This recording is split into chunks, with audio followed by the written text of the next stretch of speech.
Okay. Hello. So this past year, we've been living through a once in 100 years pandemic, or at least that's what we certainly hope. The speed with which we powered down the economy was unprecedented, and while we have suffered and lost much over the past year, the efficiency and speed with which we have rolled out the vaccinations, even surpassing President Biden's own initial and I might say ambitious goals, has meant that the United States has made tremendous progress at curbing the virus. As a result, we are in the midst of restarting this economy in earnest, and we're making good progress in doing so.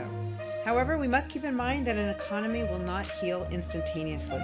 It takes several weeks for people to get full immunity from vaccinations, and even more time for those left jobless from the pandemic to find and start a suitable job. Supply chains have been disrupted, and sectors that were hardest hit are just beginning to come back. I will also note that given the extraordinary and unprecedented circumstances of the pandemic, it will remain difficult for analysts to accurately forecast economic data until we have more fully recovered. For example, in just one day, we now anticipate an oversupply of masks and an undersupply of lipstick. I don't know about you guys, but that's what I thought of this morning. In all seriousness, different sectors of the economy will come back online at different times and at different paces. And while the actual economy will likely change from week to week, reported data will lag the process. As a result, as the economy recovers, there will be data that come in below expectations and data that will come in above expectations. We saw that this week with the CPI and last week with the jobs report. Today's report on retail sales in April came in softer than most expected after a large increase last month.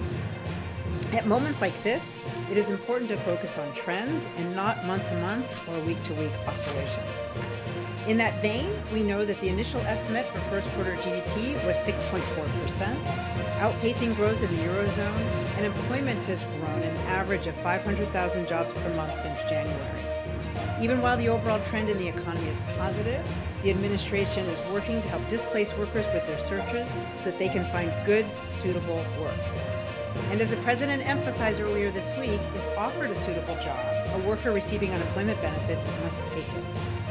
We're also emphasizing to employers that there are resources to help them hire workers part-time without those workers losing their unemployment benefits through short-time compensation. And we're reminding employers of the extension of the Employee Retention Tax Credit in the American Rescue Plan. While it is important we continue to support workers, families, and businesses until the virus is more robustly contained, we also recognize the imperative of supporting the healing of our labor market. In the meantime, we know that the mismatch between different parts of the economy will show up in unexpected ways until the economy more fully recovers. As such, as the president urged earlier this week, we must be patient. At the same time, we cannot forget that the longer-term structural problems our economy faces as well.